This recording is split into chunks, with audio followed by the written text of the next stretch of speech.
എല്ലാവർക്കും നമ്മുടെ ക്ലീൻ കിച്ചണിലേക്ക് സ്വാഗതം. അപ്പോൾ ഇന്ന് നമ്മൾ ഉണ്ടാക്കാൻ പോകുന്നത് ക്യാരറ്റ് ഹൽവയാണ്. അപ്പോൾ അതിലേക്ക് നമ്മളൊരു 1/2 കിലോ ക്യാരറ്റ് എടുത്തിട്ടുണ്ട്.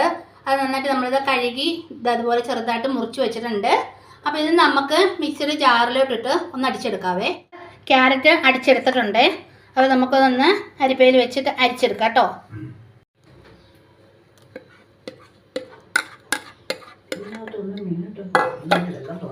നമ്മൾ പിഴിഞ്ഞെടുത്തിട്ട് ബാക്കിയുള്ള ചണ്ടി നമുക്കൊന്നും കൂടെ മിക്സിയിൽ അടിച്ചെടുക്കാം കേട്ടോ. അപ്പം നമ്മൾ 2 പ്രാവശ്യം അടിച്ചെടുത്തിട്ടുള്ളതാണ് നമ്മുടെ ക്യാരറ്റിൻ്റെ ജ്യൂസ്. അപ്പോൾ അതിലേക്ക് നമുക്ക് കോൺഫ്ലവർ ചേർത്ത് കൊടുക്കാം കേട്ടോ. അപ്പോൾ 1 സ്പൂൺ കോൺഫ്ലവർ ചേർക്കുന്നുണ്ട്. എന്നിട്ട് നമുക്ക് നന്നായിട്ട് മിക്സ് ചെയ്യാവേ.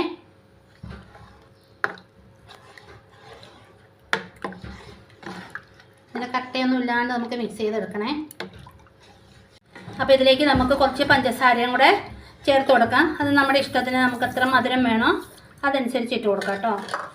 എന്നിട്ട് നന്നായിട്ട് മിക്സ് ചെയ്യാവേ.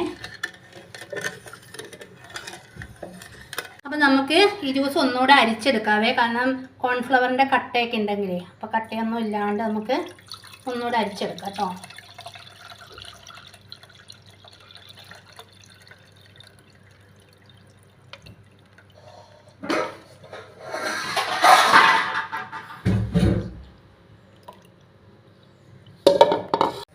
ഞാനൊരു ഉരുളി അടുപ്പത്തോട്ട് വെച്ചിട്ടുണ്ട്.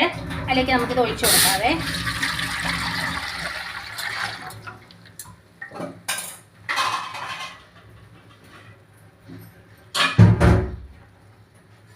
നമുക്ക് നന്നായിട്ട് ഇളക്കാം കേട്ടോ.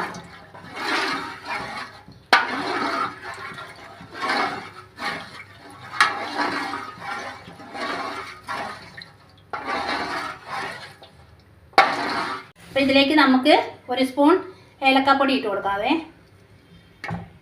ഫ്ലേവറിന് നമുക്ക് ഏലക്കാപ്പൊടി മതിയല്ലോ.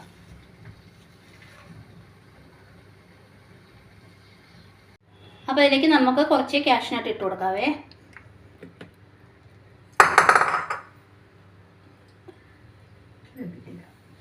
ഇതിലേക്ക് നമുക്ക് കുറച്ച് വെളുത്ത എള്ളും കൂടി ചേർത്ത് കൊടുക്കാം കേട്ടോ. ഞാൻ 1 സ്പൂൺ ചേർക്കുന്നുണ്ട്. നമുക്ക് കുറച്ച് ബാക്കി വെക്കണേ.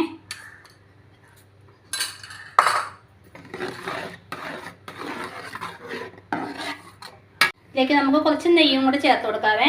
അത് കുറച്ചീച്ച ഇട്ട് കൊടുത്താൽ മതി കേട്ടോ. കാരണം പെട്ടെന്ന് എല്ലാം കൂടെ ഒന്ന് ചേർത്താൽ ശരിയാവത്തില്ല. അപ്പോൾ നമുക്ക് കുറച്ചായിട്ട് ഇട്ട് കൊടുക്കാം കേട്ടോ.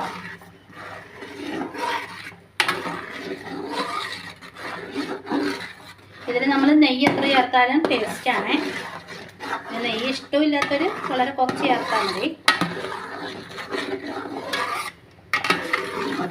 അരുവിയൊക്കെ ആയതുകൊണ്ട് ശകലം നെയ്യൊക്കെ ഉള്ളതായിരിക്കും ടേസ്റ്റ്.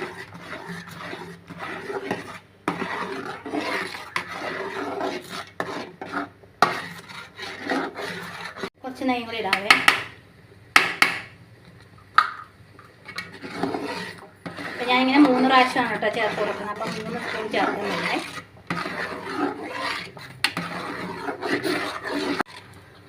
അപ്പം നമ്മുടെ ക്യാരറ്റ് ഹൽവയുടെ ഒക്കെ നന്നായി കുറുകി വന്നിട്ടുണ്ട്. അപ്പോൾ നമ്മുടെ ഇതുണ്ട് ചട്ട് കത്തിന്നുണ്ട് ഇങ്ങനെ വിട്ട് വരാൻ തുടങ്ങിയിട്ടുണ്ട്. അപ്പോൾ ഈ ഒരു പാകത്തിന് നമുക്ക് എടുക്കാം കേട്ടോ. അപ്പോൾ നമ്മൾ ഹലുവയൊക്കെ ഉണ്ടാക്കുമ്പോൾ എപ്പോഴും എന്നാന്ന് വെച്ചാൽ ചോട് കട്ടിയുള്ള പാത്രം എടുക്കണം. അല്ലെങ്കിൽ എന്നാന്ന് വെച്ചാൽ പെട്ടെന്ന് കരിഞ്ഞു പോകും കേട്ടോ. നമ്മൾ ഇത്തിരി കട്ടിയൊക്കെ ഉള്ള പാത്രം എടുക്കണേ. അതുകൊണ്ട് ഞാനിപ്പോൾ ഇവിടെ ഉരുളിയിലാണ് ചെയ്തിരിക്കുന്നത്. ഇനിയിപ്പോൾ ഇവിടെ നമ്മളൊരു പാത്രം എടുത്തിട്ടുണ്ട്. ആ പാത്രത്തിനകത്ത് നമ്മളുടെ നെയ്യൊക്കെ തേച്ച് വെച്ചിരിക്കുന്നതാണേ. ഇതിൻ്റെ അടിയിലൂടെ നമുക്ക് കുറച്ച് കാഷ്നട്ടൊക്കെ ഇട്ട് കൊടുക്കാം. നമുക്ക് ഡെക്കറേഷനൊക്കെ ഇട്ട് കൊടുക്കാവേ. അതുപോലെ തന്നെ കുറച്ച് എള്ളും കൂടി ഇട്ട് കൊടുക്കാം.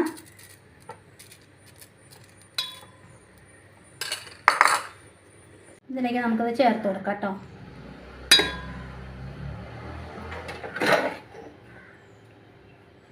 ഇത് തവിയൊക്കെ വെച്ച് ചേർക്കാം. ഞാനിപ്പം ഇതുകൊണ്ട് നമ്മുടെ ഇതൊക്കെ തന്നെയാണ് എടുത്തത്. അതുകൊണ്ട് അതാണ് എടുത്തിരിക്കുന്നത് ചട്ട്.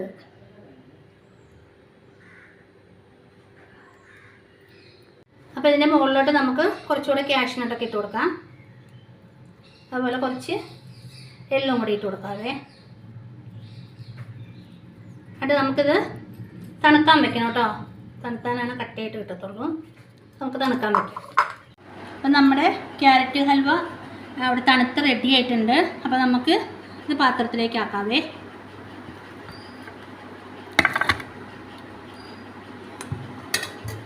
നമുക്കിത് കട്ട് ചെയ്തെടുക്കാവേ.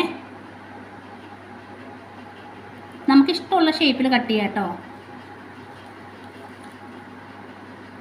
അപ്പോൾ നമ്മുടെ ക്യാരറ്റ് ഹൽവ അത് മുറിച്ച് ഇതുപോലെ എടുത്തിട്ടുണ്ട്. അപ്പോൾ ഇതിൽ നമ്മൾ പ്രത്യേകിച്ച് കളറൊന്നും ചേർത്തിട്ടില്ല, ക്യാരറ്റിൻ്റെ കളർ തന്നെയാണ്. അപ്പോൾ നല്ല ടേസ്റ്റാണ്, നല്ല സോഫ്റ്റുമാണ്. എന്താ നമ്മുടെ മക്കൾക്കും നമ്മുടെ കുടുംബത്തിലെ എല്ലാവർക്കും ഇഷ്ടപ്പെടും, നല്ല ടേസ്റ്റ് ഉണ്ട്. അപ്പോൾ എല്ലാവരും ഒന്ന് വീട്ടിലൊന്ന് ട്രൈ ചെയ്ത് നോക്കണം കേട്ടോ. അപ്പോൾ നമുക്ക് മായം കളർപ്പോ ഒന്നുമില്ലാത്ത നല്ല ഹൽവ വീട്ടിൽ തന്നെ ഉണ്ടാക്കിയെടുക്കാൻ പറ്റും. അപ്പോൾ നമ്മുടെ ഈ വീഡിയോ ഇഷ്ടപ്പെടുകയാണെങ്കിൽ എല്ലാവരും ഒന്ന് ലൈക്ക്, ഷെയർ, സബ്സ്ക്രൈബ് ചെയ്യാൻ മറക്കല്ലേ. Okay, thank you.